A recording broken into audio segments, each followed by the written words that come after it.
Hello from a still extremely summery warm Chateau de Colombes here. Journey to the Chateau. Welcome. We're battling ivy. Bonjour à tous, bienvenue à Journey to the Château de Colombes. Und hallo zu unseren deutschsprachigen Freunden. Chateau de Colombes hier. Wir kämpfen mit Mutter Natur. Der Efeu kommt überall raus. Yes, so we are here today in our Grand Salon at the Chateau. Yes. And we've been spending some time fighting against nature. Yes. Still very, very warm. It is very warm, yes, and it's sort of the time of the year where you really have to watch nature taking over really fast. I mean, everything is growing really fast. And we do have problems with ivy. Well, yes, and Donna and the ladies in our entrance have taken down ivy from walls. It was amazing, and it's a couple of weeks and it comes right back. But of course, it doesn't grow that fast. One thinks, but there were on a couple of the walls where there's more shade. It already grew back about 3 feet, about 1 meter. It's so, and that's not a precise conversion. It just gives you an idea how fast that grows. Right. So we also did some shopping at a brocante, and we have an update on Figaro. Yes.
So, this is concrete, and this is what concrete does to limestone. I don't know why I'm holding this, but that's what happens. It keeps the water in, and everything underneath turns into tiny bits and pieces. So this is where we have to take the concrete off, and it's also on the outside. Of course it is. But let's see what's here.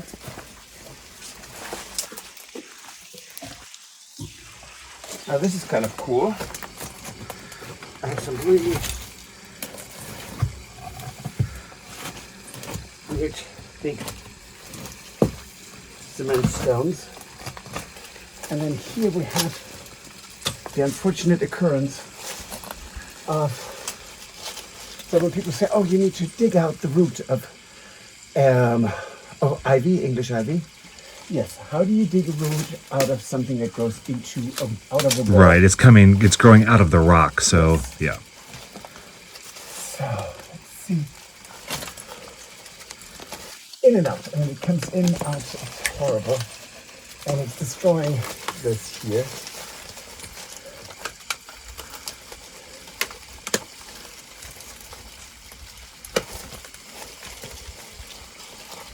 Oh, good grief.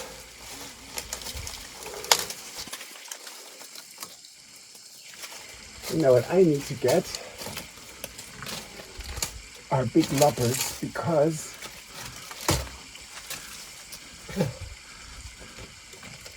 Oh yeah, that's just too thick for the... I can't cut this. Right. And it goes on like this. Oh my god, here's more. Yeah.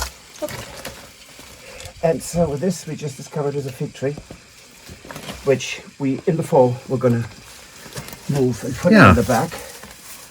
Can't have enough figs. Oh, yes, you can.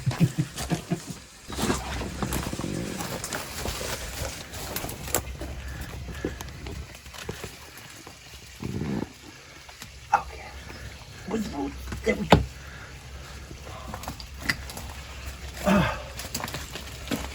This comes right out of the stone.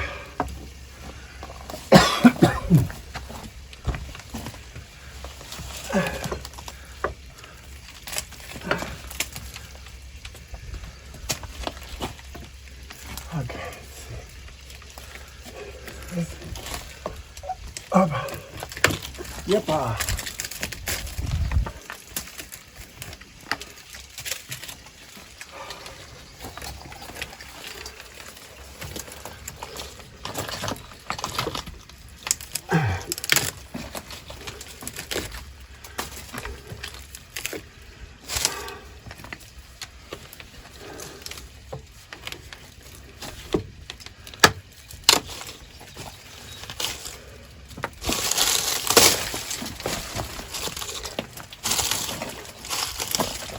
You want to have a look at this close up? Uh-huh. That is the hole still. I mean, Connect where it's growing out of the wall, right?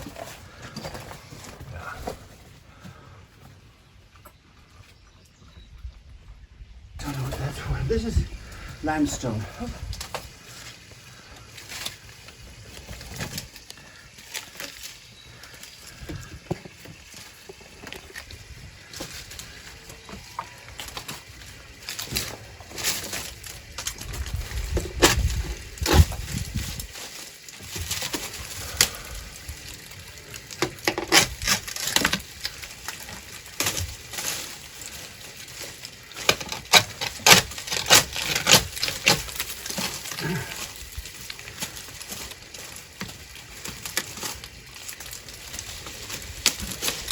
So, everything above here should now die. Slowly and lovely. Yay.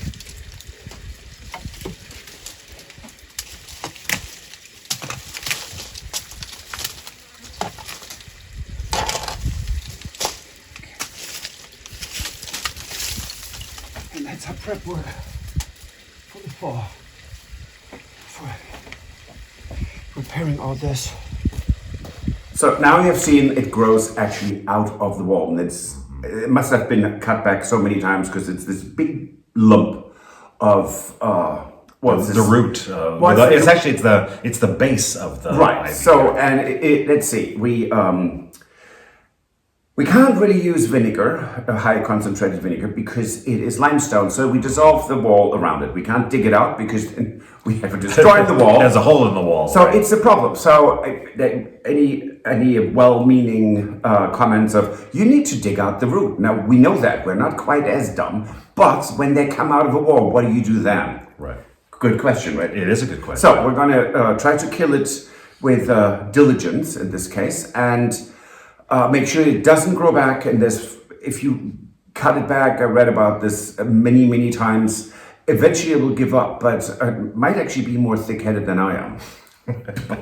Yeah, and the other thing that you mentioned that we're going to work on also is, the removal of all of the concrete that's there on the steps, and actually get that repaired so that the limestone that's there doesn't deteriorate any further than it already has.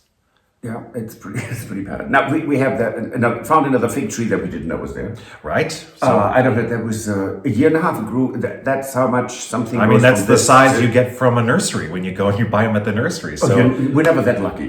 They're smaller than that. But I mean, it really is. So it's great. So we're going to move that fig tree in the fall. So it has all fall, winter, and spring to grow roots, and then we have even more figs. just what we need.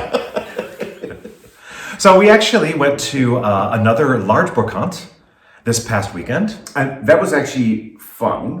It is. That's one of our favorite ones, and you probably have seen us go there previously because it's very scenic. It's along the canal. Yes. And so this is at least the third year, right? It is the third year. that we've been to that one. And it's right out along the Canal de Berry. Really in pretty. Saint-Amand-Montrond. It's really, really nice. And we ran into a whole bunch of friends. It was lovely. And well, have a look.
So we went through a huge stretch of the entire brocante, and it was about an hour of walking, and it was hotter than hell. It was, and there was a long stretch of it that had no shade at all. Yes, so we were kind of wilting fast. We found one thing, and that it was actually a gift for Jane. And then we ran into Jane and Tony, and it's a very heavy, beautiful bronze of a Cupid. Beautiful. The Cupid's about this big. Lovely, about 19th century. So. And she loves those. Yes, so. And we couldn't remember when her birthday was. So we just said, I don't care when your birthday is. This is happy birthday. So we handed it. Yeah, early birthday gift for her. Yes, so, and then we found the headboards.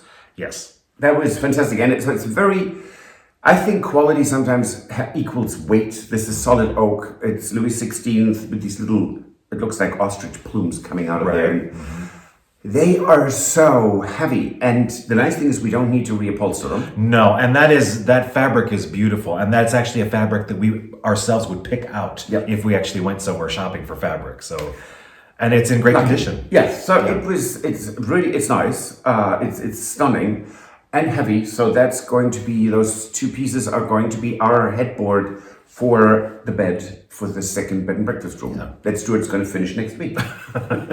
Along with everything else. Yes. Okay. Yeah, so a great purchase. I'm really glad we found this, because we were a little worried we were going to leave that brocante without anything, and that was a really great purchase. Was it? Yes, it was. So, update on Figaro. Oh, he's so adorable. Purring, he loves attention, he loves to be picked up. He has really gotten so used to us, and no, he hasn't met the dogs.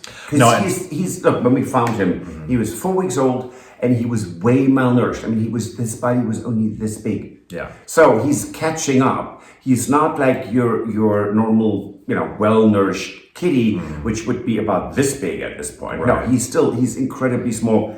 We give him some time, let him grow into his own a bit. Yeah. Before we actually introduce him to each dog individually first. Right. And we will make sure that when we do that you get to see what that reaction is with the dogs and the kitten. Yeah. Yeah. So that's it for this episode. If you like, please give us a thumbs up. Subscribe and recommend us to your friends. Subscribing doesn't cost you anything. It helps us tremendously. So help us out, please. And if you want to support the renovation of the Chateau, you can join us on Patreon. Or buy us a coffee. Right. And we will see you on Wednesday. Absolutely. Au revoir. Auf Wiedersehen. Bye. Bye.